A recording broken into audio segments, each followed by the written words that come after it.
North Carolina has had multiple slow starts this postseason. It hasn't come back to bite them yet, but Alabama is a horse of a different color. You are Locked On Tar Heels, your daily podcast on the UNC Tar Heels, part of the Locked On Podcast Network, your team every day. Hey there, what's up? It's Tuesday, March 26, 2024. Welcome into the Locked On Tar Heels podcast, the only daily North Carolina show out there. I'm your host, Isaac Shade, and you are joining us at the place to get your Tar Heels content every single day. I want to thank you for making us your first listen or watch, and a special shout out to all you everydayers out there. This episode is brought to you by FanDuel. Make every moment more. New customers join today, and you'll get $200 in bonus bets if your first bet of $5 or more wins. Visit FanDuel.com/lockedon to get started. Coming up on the show today, I want to take a look at the makeup of the Sweet 16 because it is chalky, but it's going to be awesome. I also want to look at the ACC. Maybe it wasn't so bad after all. Was it, everyone out there? All that. But before we get to any of those conversations, here's what I want to talk about. You might have noticed a trend, I certainly have, that this postseason, the 5 games that Carolina has played, 3 in the ACC Tournament, now 2 in the NCAA Tournament. What a privilege and an honor that is, by the way, that Carolina is still rolling. But I've completely forgotten it's Tuesday. We've got a Tuesday trivia question. We got to go back and hit that. I'm so sorry. That's me rewinding. Tuesday trivia. You ready? This is Hubert Davis's second Sweet 16 in his first 3 years. My question for you, friends, is this. How many Sweet 16s did North Carolina make in the Roy Williams era? So I want to know the number, but bonus points if you can name the years. Okay. Back into this conversation. Carolina, slow starts. They've played 5 total postseason games. I can legitimately identify slow starts, some worse than others, in all 5 of these games. And the question I want to ask myself is this a troubling trend that we're seeing? Or is it just, it's a small sample size, it happens, you move on, and all these teams are good and playing for their lives at this point in the year, right? Like, there's something to be said on both sides of that. I don't want to just assume, well, Carolina's playing poorly out of the gate. But let's look at what's happened. Go in reverse order, starting with Michigan State. As you well know, because it was very fresh on all our brains, North Carolina was down by 12 points at 8:45 left in the first half to Michigan State. Obviously, Carolina came back and won, but that was a pit they had to climb out of against Wagner. Carolina never trailed in this game, but those first half turnovers that Carolina was committing allowed a 16 seed to be tied with them at the 12:45 mark. So like 7:15 into this game, Wagner was tied with North Carolina because of some turnover issues. NC State, the final game of the ACC championship, obviously we know that the whole game and the result of it was bad, but it started with another slow start. North Carolina trailed by 10 points just 4 minutes and 27 seconds into this game. Pittsburgh, obviously Carolina won that semifinal game, but the Panthers were up by 9 at the 12:15 mark. So that's 7:45 into the game. The Panthers had built a 9-point lead. Florida State, the first game of the ACC tournament for Carolina. It was not a terrible start, but at 10 minutes into this game, halfway through the first half, Florida State had a lead. Now again, here's the good news. The 2 games before that, at Duke, Carolina literally never trailed. They won the entire game starting very hot. The Notre Dame game, the game before that, the final home game of the regular season, Carolina never trailed, started and ended well. So I say, let's figure out what Carolina did against Duke and just keep doing that. Like, how do you get in that mindset? And look, here's what I also want to recognize so that we're not all getting all bent out of shape and too terribly worried about it. And I'm not saying like you all, I'm including myself in this. You can't, and you're not going to win every game. You're going to lose basketball games, nor can you be ahead from the jump in every game. Sometimes the team is going to be hot and or you're going to be cold or whatever it is. But also, if Carolina wants to get to the heights they want to get to this season, they just simply cannot keep digging these types of holes that they've been digging for themselves. Against Wagner, the issue was the first half turnovers, I already mentioned. Against Michigan State, it was a lack of toughness early, allowing Michigan State to get where they wanted. I thought it was also taking a lot of not the right shots and multiple times from not the right person. Carolina wasn't getting their best players the best shots. And in postseason play, like during the year, there's times you want to do that. You want to give guys opportunities. Now, when you're this close, you got to make sure you're getting it to the right guy. And then against NC State, it was Carolina started off very cold. NC State started off very hot. Let me put numbers on that. Carolina was 1 of 6 and had 1 turnover in that build up to NC State being up 10. NC State, on the other hand, started 5 of 6, including 3 of 3 from 3. That allowed them to build that very quick 10-point lead. Carolina was never able to recover all the way back and win that basketball game. So you got to figure out something, because to this point, you've been thankfully and gratefully and composedly able to mitigate the damage, and the only loss was the NC State game. But again, the problem is any loss now is the end of the season. It's over. So what happens now also as the competition level continues to rise? Obviously, Michigan State was a great and tough opponent, but all due respect to them, it goes up from here. Alabama, if you get past Alabama, Arizona or Clemson are better opponents than you've previously faced. And then who knows who it would be in the Final Four in a national championship opportunity.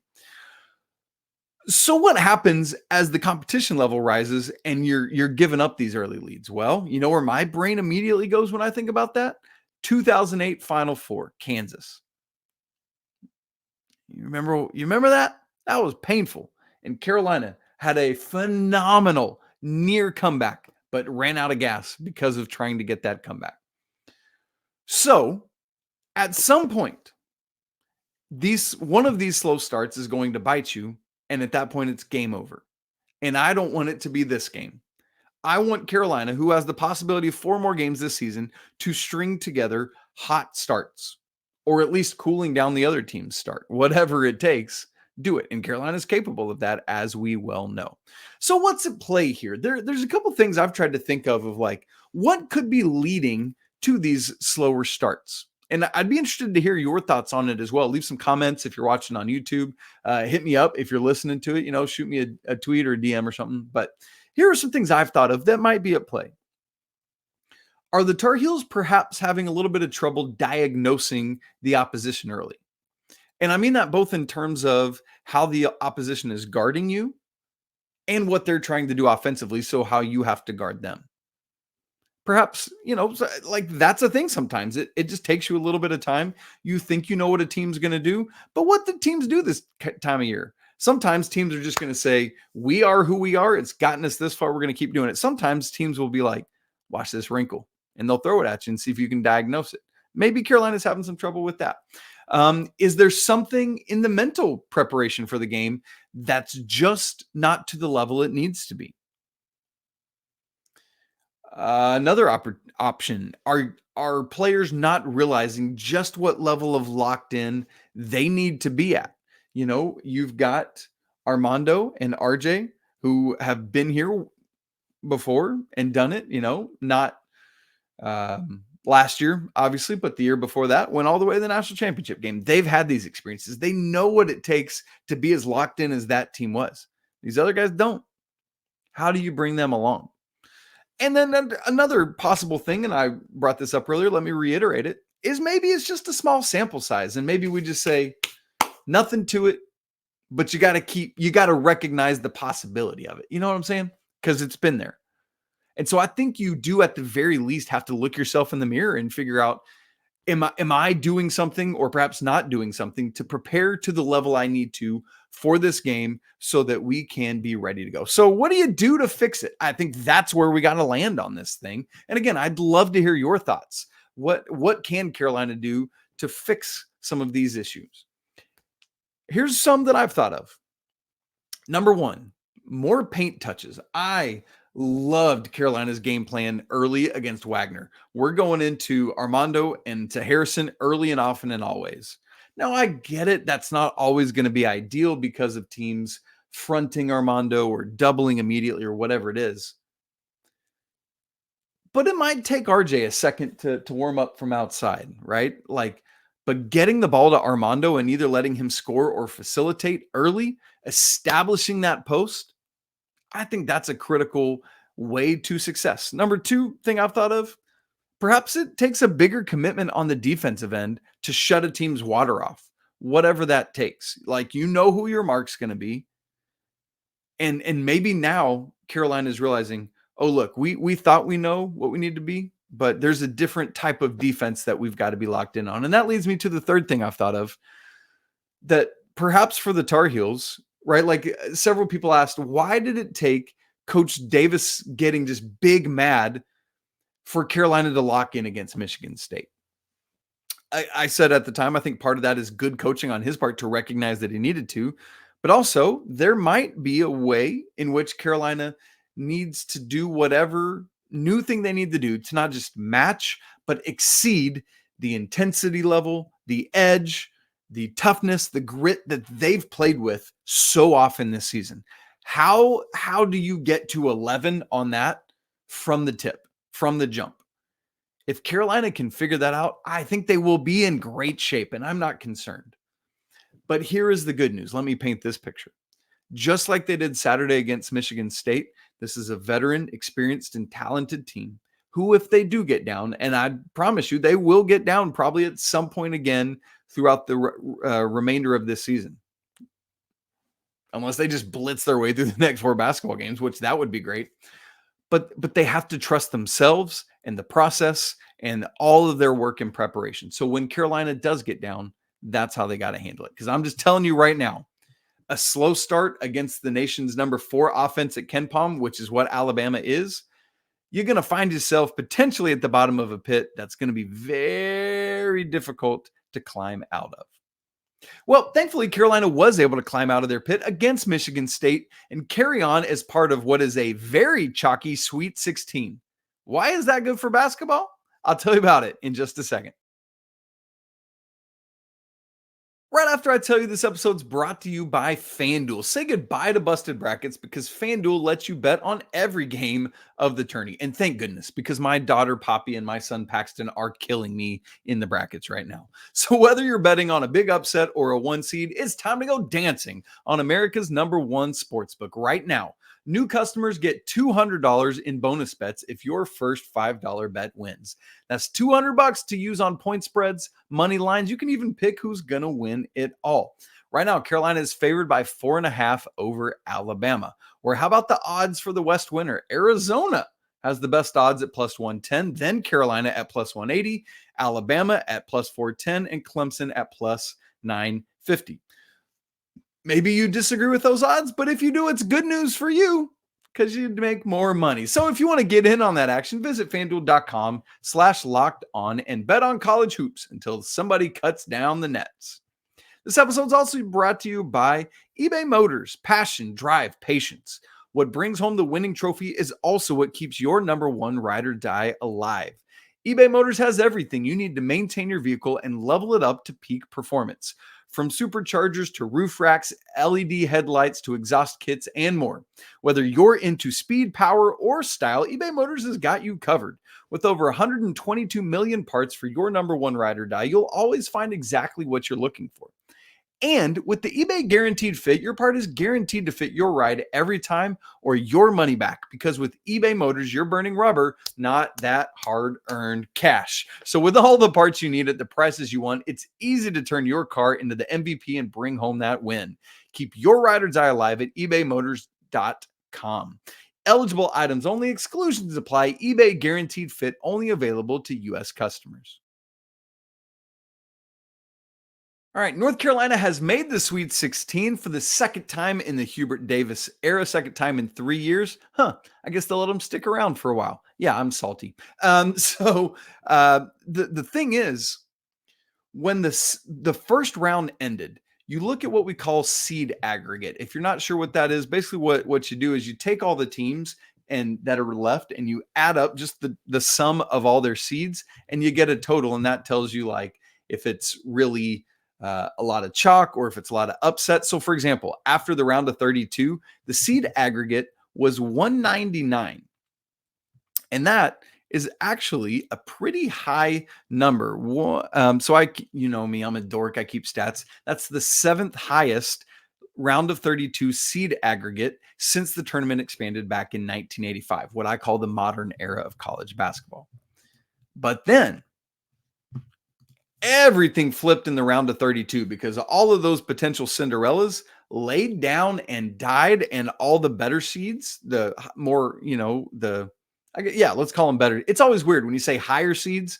Do you mean like 1 or do you mean the higher number 12? So I always like to say better and worse seeds. Anyway, all those better seeds won.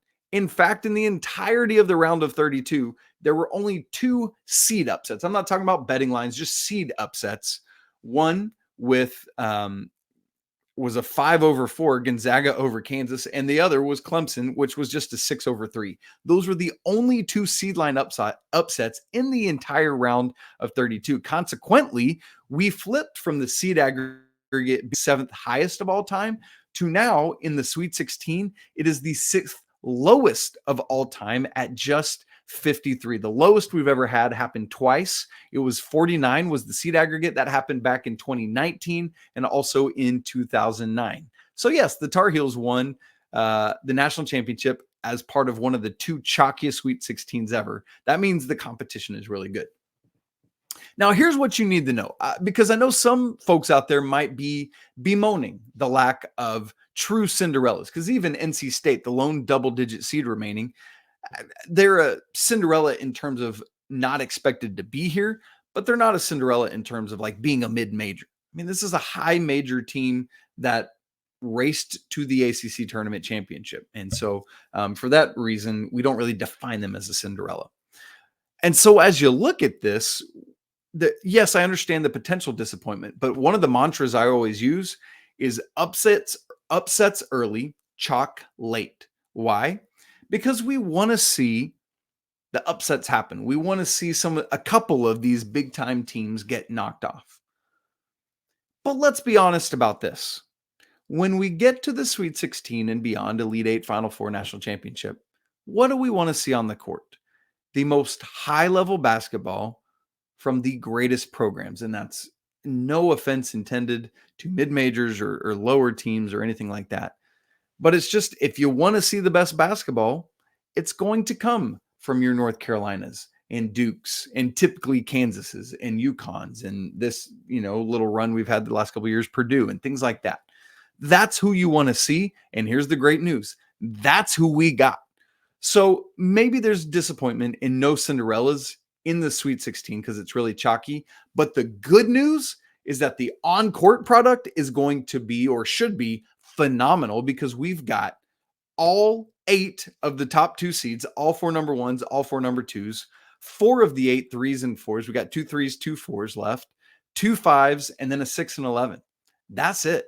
That is a bunch of really good basketball teams. And even those 2, like the 2 5 seeds, one is Gonzaga, who's playing like one of the hottest teams in the country right now. The other is San Diego State, who's last year's runner-up in the national championship. So, we've got teams that are rolling. And so I'm encouraged. In fact, something you might or might not have seen, Jared Burson is a guy that tweets, was part of ESPN Stats and Info for a long time, but just does a great job tweeting like college basketball nuggets or statistical things. One of his tweets on Sunday night after everything was over is he noted that all 5 first-team AP All-Americans are still alive and playing. All 5 of them. That has not happened since 2006, according to Jared Burson. That's crazy. But just again shows you how high level we expect the play to be. Obviously, those 5, we know it's RJ Davis, so 1 in the West. We've got Zach Edey and Dalton Knecht, so 2 teams in the Midwest. Zach Edey from Purdue, Dalton Knecht from Tennessee. We've got Jamal Shead from Houston, so that's in the South. And then we've got Tristan Newton, who is UConn's point guard. So at least one of those 5 in every region. Y'all, I'm just telling you, prepare yourselves for an awesome weekend of basketball. It's going to be phenomenal. Make sure you've made plans to lock in. Now, looking ahead to the West region, that means Carolina's got a tough road ahead of them. Obviously, the seeds have mostly held, other than Clemson upsetting Baylor. The 1, 2, and 4 are all still alive. North Carolina, Arizona, and Alabama, Carolina's opponent for Thursday. Now, let me say while I'm talking about Alabama, we'll do our game preview on Wednesday show, so make sure that you're tuned in for that one. But as you look ahead to this West, honestly, if I'm being honest with myself and all of you, I think Clemson matches up better with Arizona than does Baylor. Especially, like, you remember how Clemson played earlier this season. When they're that version of Clemson, they look really, really good. The pieces seem to fit. They complement each other well. It's not even PJ Hall been leading the way this NCAA tournament. Chase Hunter has led them in scoring both games. And so you think about that coming from your point guard. You got Joe Girard off to the side. You got Ian Shefflin. I mean, we've seen what he's like on the offensive glass. I'm just telling you, I think they might have something for that Arizona team. I know a lot of people are looking forward to a potential Carolina-Arizona matchup. I know a lot of people are dreading a potential Carolina-Arizona matchup, but neither of those results is guaranteed. We think and expect that Carolina is better than Alabama, at least I do, but Alabama could very well win that basketball game. On paper, Arizona is a better basketball team, but I think Clemson has been playing better than Arizona lately. So all of that is a possibility. But here's what's good and encouraging to me about this. While Carolina has got a lot of help from multiple transfers this year, Alabama is built on a ton of transfers and a couple homegrown guys. Mark Sears, is the head of the snake for them. But where I take a lot of solace as we prepare for this, and obviously, again, we'll talk more about the game on tomorrow's show, your two ringleaders are your two stalwarts of this program who have both been there their entire career. One, Armando Bacot, who has been at Carolina for 5 years. The other, RJ Davis, who's in year 4. That, to me, is what has been a massive part of Carolina's success thus far in the postseason and why I expect them to continue to have that success as they head out west. Now, thankfully, it's not back-to-back games against West Coast-based teams, because if Alabama had lost, it would have been to Grand Canyon, and Carolina would have had to play them out there in the West. And then if they get by their Sweet 16 matchup, there's the possibility of playing Arizona, and that's going to be tough. So this is where being in the West Regional could come into play in a big way. So we'll see what happens with all of that, but really excited for what's ahead in both Carolina and March Madness as a whole. It should be a lot of great stuff. Now, speaking of that Sweet 16, you probably have seen or heard that this conference that's not supposed to be very good, the ACC, has the most teams left. A full quarter of the Sweet 16. Better put some respect on the ACC, right? We'll talk more about that in just a second. Right after I tell you that this week's March Madness bracket highlight is brought to you by our friends at Nissan. Each week, we're picking one team that really stands out, a team that's pushed it further than the rest, just like any of the all-new 2024 Nissan SUVs. These guys were able to take it to the next level. Who is it? The North Carolina Tar Heels can only be described as a Nissan Armada. This one seed is as hardcore as it gets out there, so it's no wonder they secured a spot in the Sweet 16 last Thursday, or to play Alabama this Thursday in the NCAA tournament. They're a favorite picked by many to make a run towards that championship. So why don't you take the Nissan Armada or Rogue or Pathfinder and go find your next big adventure? Shop nissanusa.com. I feel like I've been getting saltier and saltier and more upset and frustrated as time goes on about this ACC thing.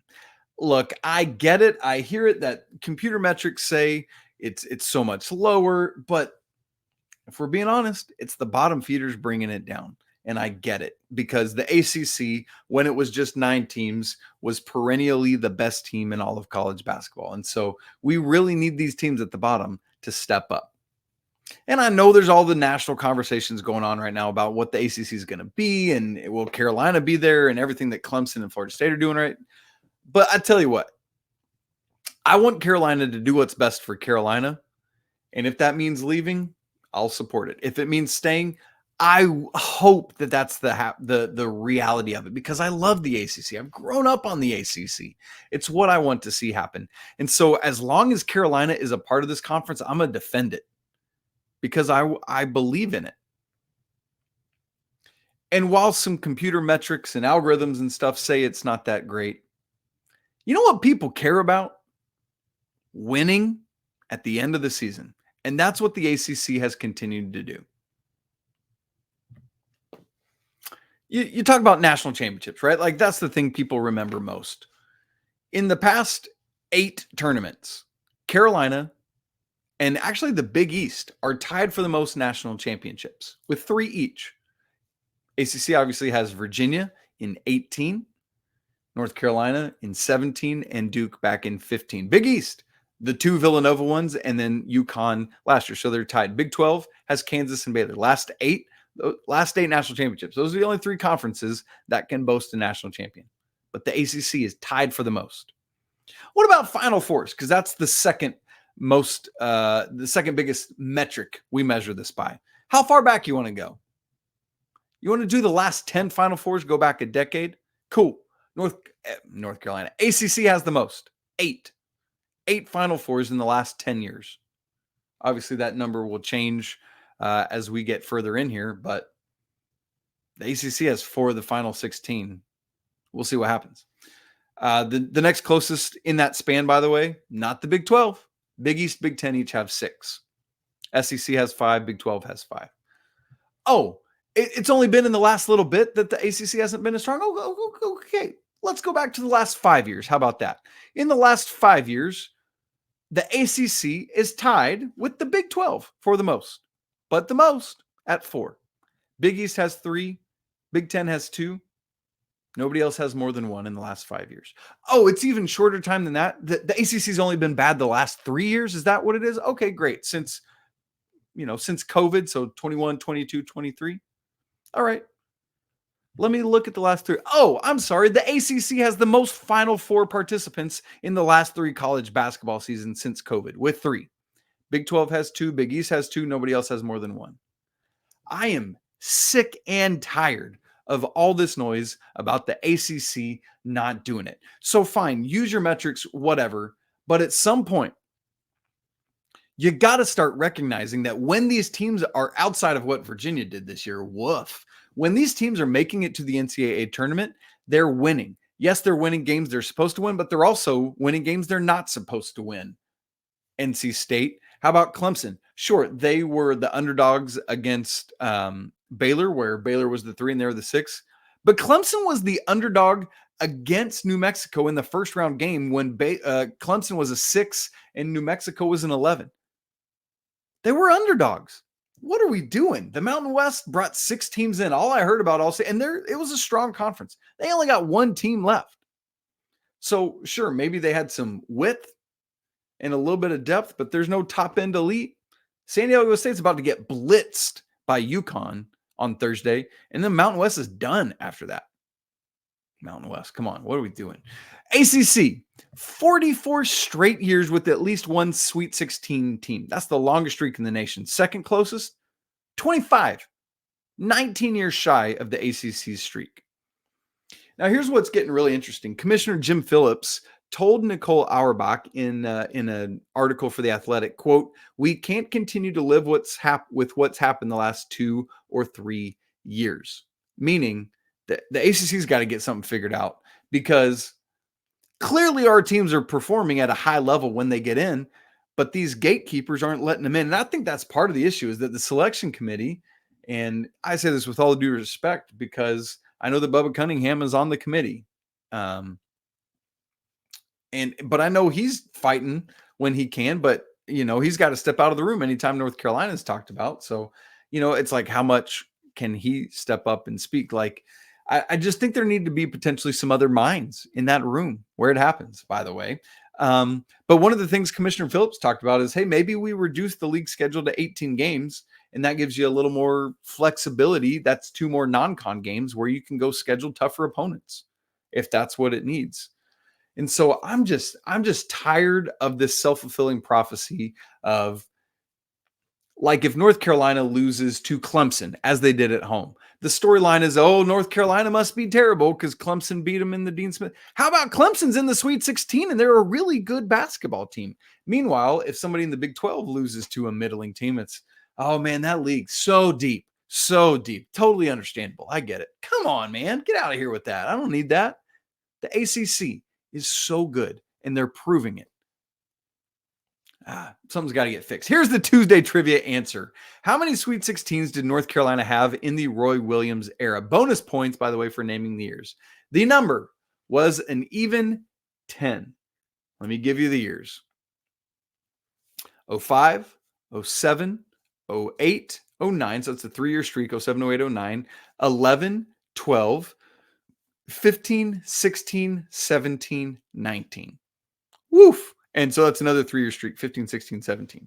So if you're trying to remember Coach Williams started in the 03-04 season, ended in the 2020-21 season, so the year after COVID. So basically, during his tenure, Carolina made it to the Sweet 16 in all the odd-numbered years except for 13 and 21 and a couple of the evens as well, 08, 12, and 16. So that's an easy way to hopefully you remember that. All right, guys, fun show today. Can't wait to talk tomorrow where I'll preview the Alabama game and the team for you, help you know what Carolina needs to do, what Alabama does well, all of that kind of stuff. We'll get ready for that. And then on Wednesday, Coach Pat Kilby and Coach Bill Robinson and I are going to try to do that triple panel again that we tried to do last Wednesday and just couldn't bring together. And so we're hoping to be able to do that. And then Thursday night, of course, we'll have a live postcast after the game. Make sure you're tuned in for that. Hopefully we'll be able to celebrate and be talking about an Elite 8 appearance. So we'll look forward to all that. It's been great to be together today. If you're not part of the Locked On Tar Heels Discord community, come join it. Come for the Tar Heels, stay for the community. The link to that's in the show notes. It's free to join. If you haven't subscribed to the show, it's easy to do wherever you listen to podcasts or if you're watching it on YouTube. Just right now, subscribe. Hit subscribe. And also hit that bell notification because it will send you a notification when I go live to let you know, hey, Locked On Tar Heels, about to have a show. Tune in for that. Man, it's a great day to be a Tar Heel. Can't wait to talk again tomorrow, but until then, peace.